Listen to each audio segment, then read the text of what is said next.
Assalamualaikum warahmatullahi wabarakatuh. Hari ini saya akan menjelaskan mengenai varises ya. Jadi, varises ini merupakan salah satu penyakit pada pembuluh darah ya.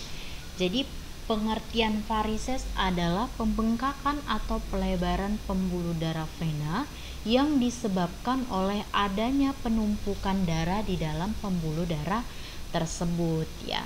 Bisa kita lihat gambar di samping ini varises di bagian betis ya. Jadi nampak terlihat ini pembuluh darahnya melebar dan membengkak. Kemudian warna dari varises ini ungu atau biru gelap dan tampak bengkak atau menonjol. Itulah yang dikatakan varises ya. Nah, varises biasanya terjadi di seluruh tubuh pembuluh vena dalam tubuh ya. Kenapa? Karena seluruh tubuh kita ini terdapat vena ya. Namun kondisi paling sering terjadi di area tungkai, terutama di betis. Karena tekanan yang sangat besar saat kita berdiri dan berjalan. Makanya banyak sekali betis yang mengalami varises ya. Kemudian varises juga dapat muncul di bagian panggul atau pelvis, kemudian di bagian anus sering disebut ambeien, kemudian di bagian vagina, di rahim juga ada, dan di kerongkongan juga ada, disebut dengan varises esofagus ya. Jadi ada beberapa faktor yang dapat meningkatkan resiko terkena varises. Yang pertama adalah pertambahan usia ya.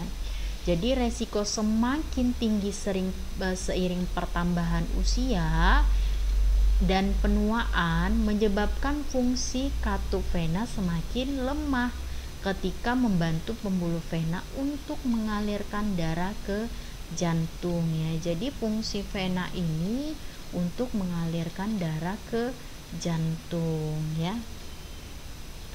Nah, selanjutnya berat badan berlebih atau obesitas. Jadi berat badan berlebih ini atau obesitas ini merupakan salah satu faktor yang dapat meningkatkan risiko terkena varises.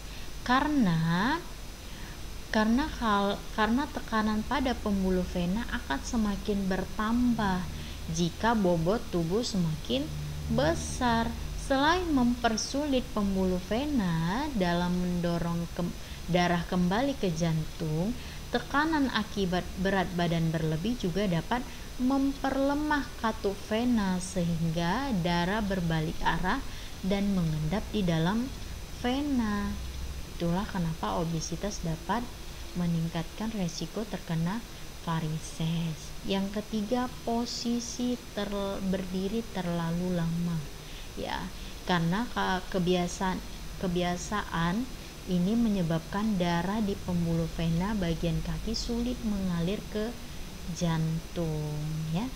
Itulah kenapa posisi berdiri terlalu lama ini bisa meningkatkan risiko terkena varises. Kemudian wanita juga dapat meningkatkan risiko terkena varises karena di wanita ini banyak sekali hormon ya, perubahan hormon, baik itu perubahan pada masa kehamilan, kemudian pada masa menstruasi dan menopause ya.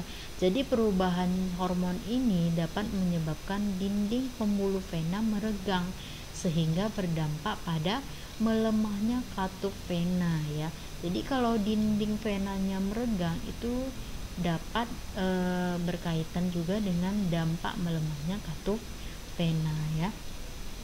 Kemudian faktor keturunan. Jadi faktor keturunan ini juga merupakan salah satu jenis penyakit yang diturunkan.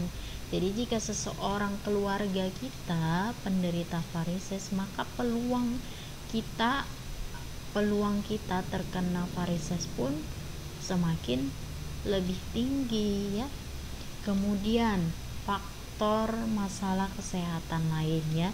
Jadi kalau masalah kesehatan lain ini juga dapat meningkatkan risiko terkena varises. Misalnya cacat pembuluh darah, kemudian pembengkakan atau tumor tumor di dalam rongga panggul, dan penyakit yang disebabkan oleh penggumpalan darah ya. Jadi masalah kesehatan ini banyak sekali ya.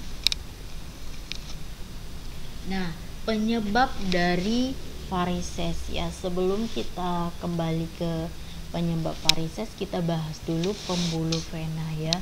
Jadi kalau pembuluh vena ini ada dua, vena dan arteri ya, pembuluh darahnya vena dan arteri ya. Jadi kalau vena ini ya mengalirkan darah menuju ke jantung, kalau arteri ini dari jantung ke seluruh tubuh ya kan. Kalau vena dari seluruh tubuh kembali ke jantung ya. Jadi kalau berdasarkan anatominya, tubuh bagian terjauh dari jantung kita apa? Kaki ya. Sehingga pembuluh vena di kaki ini memiliki tugas sangat berat karena harus melawan gravitasi dalam mengalirkan darah kembali ke jantung. Itulah yang disebabkan kenapa banyak sekali terkena varises itu di bagian betis, karena pada kaki kita ini ya, kaki kita ini adalah jarak terjauh dari jantung kita ya, sehingga dia vena pada kaki, pada betis ini ya, dia memiliki tugas yang sangat berat, harus melawan gravitasi dia dalam mengalirkan darah kembali ke jantung ya. Namun tugas pembuluh vena tersebut mendapat bantuan dari katup vena. Inilah fungsinya ya kan, fungsi dari katup tadi. Jadi kalau darah yang sudah mengalir ke bagian ekstremitas atau atas, dia tidak bisa akan kembali ke bagian bawah lagi. Itulah fungsi dari katup vena ini, dia sebagai pintu tempat keluarnya darah, tempat masuknya darah. Jadi kalau dia sudah menuju ke bagian ekstremitas atau atas, dia tidak akan kembali ke bagian ekstremitas bawah lagi. Itulah fungsi dari katup vena ya. Jadi kalau penyebab varises ini pada umumnya berawal dari adanya tekanan tinggi pada dinding pembuluh vena ya, yang dipicu oleh beberapa faktor ya. Jadi efek dari tingginya tekanan ini menjadikan dinding vena meregang ya, karena vena kita ini ada namanya elastisitasnya ya kan, ada apanya, ada ototnya ya kan, bersifat elastis itu vena kita ya.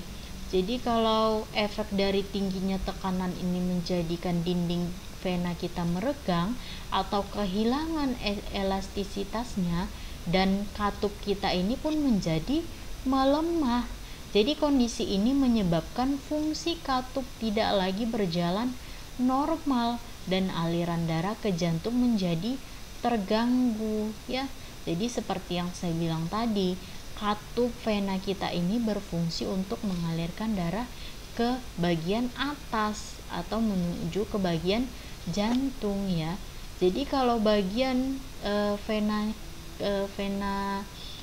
katupnya rusak ya kan, dia menjadi tidak normal lagi, menjadi terganggu dia aliran darahnya ya.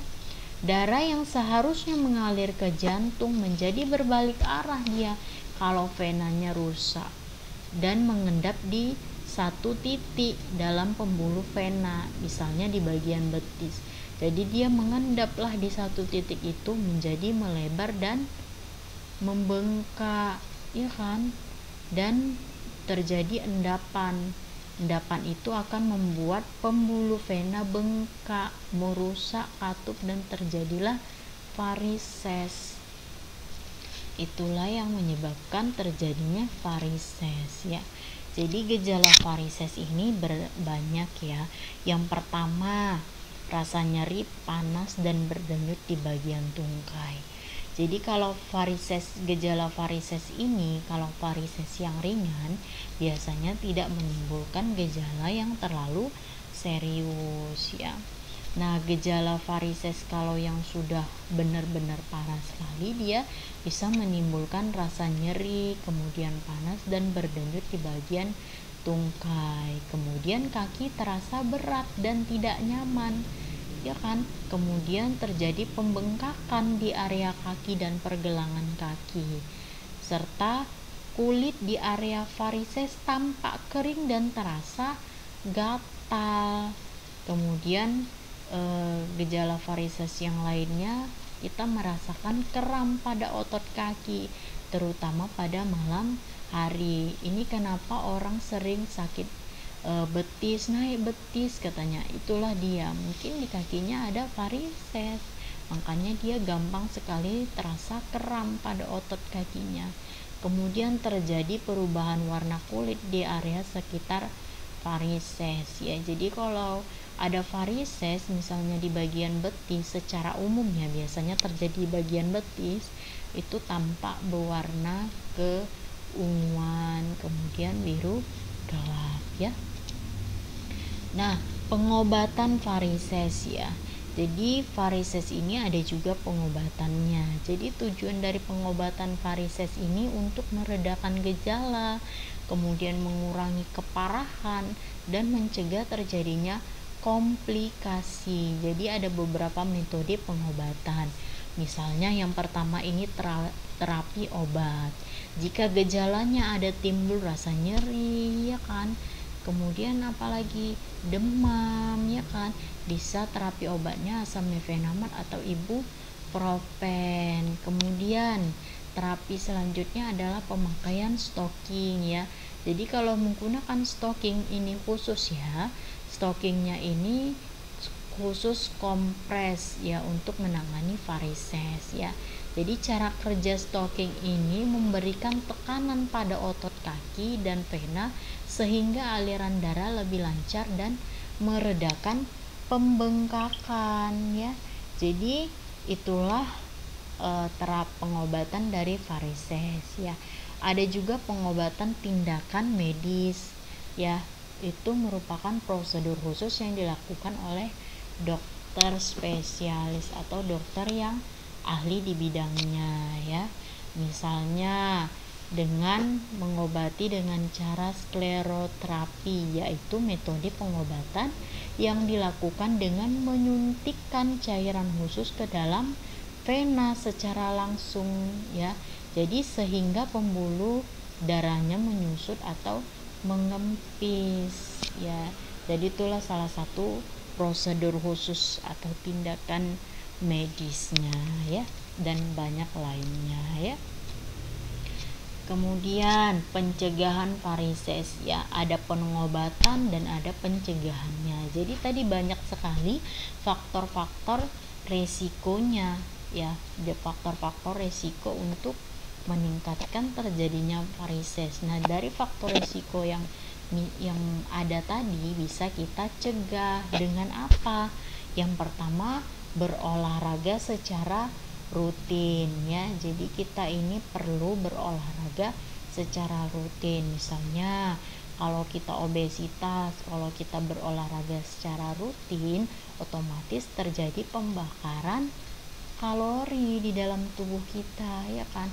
Kemudian kita menjaga berat badan yang ideal. Jadi kalau orang yang tidak ideal atau dikatakan obesitas, dia bisa meningkatkan risiko terjadinya varises. Kemudian mengonsumsi makanan yang tinggi serat dan rendah garam. Jadi kita perlu, ya, untuk makanan yang tinggi serat. Seperti apa?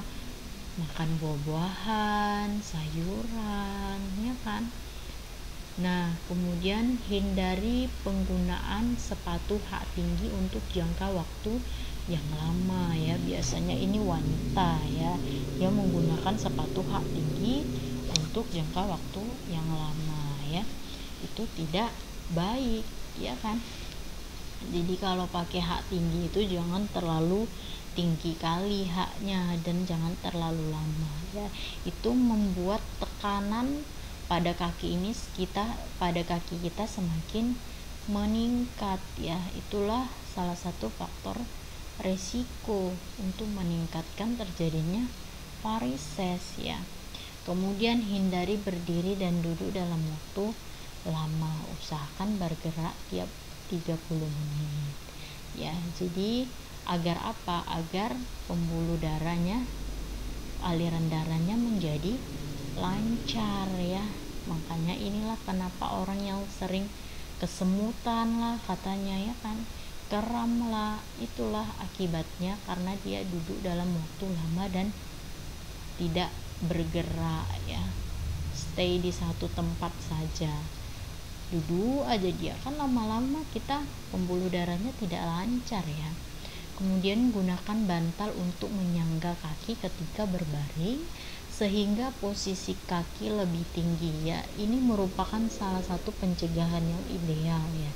Ini biasanya kalau orang yang sering sakit betis ya kan, kram kakinya ya kan, ini merupakan salah satu cara alternatif yang terbaik ya. Jadi kaki kita ini disangga sama bantal pada saat kita berbaring ya, atau tidur telentang, jadi agar aliran darahnya menjadi lancar dia, seperti itu ya.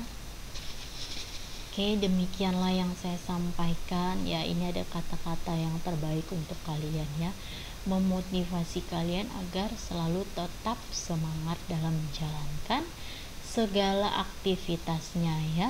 Jadi tidak selamanya fashion itu membuatmu nyaman ya. Yang pasti bekerja sesuai fashion akan membuatmu tetap tumbuh dan berkembang ya. Jadi segala sesuatu yang kita lakukan ini harus diri kita yang membuatnya, diri kita yang membuat kita nyaman sehingga kita tetap tumbuh dan berkembang ya. Tuh, mudah-mudahan apa yang saya sampaikan dapat kalian cerna dan kalian pahami ya. Demikianlah, billahi taufiq wal hidayah. Assalamualaikum warahmatullahi wabarakatuh.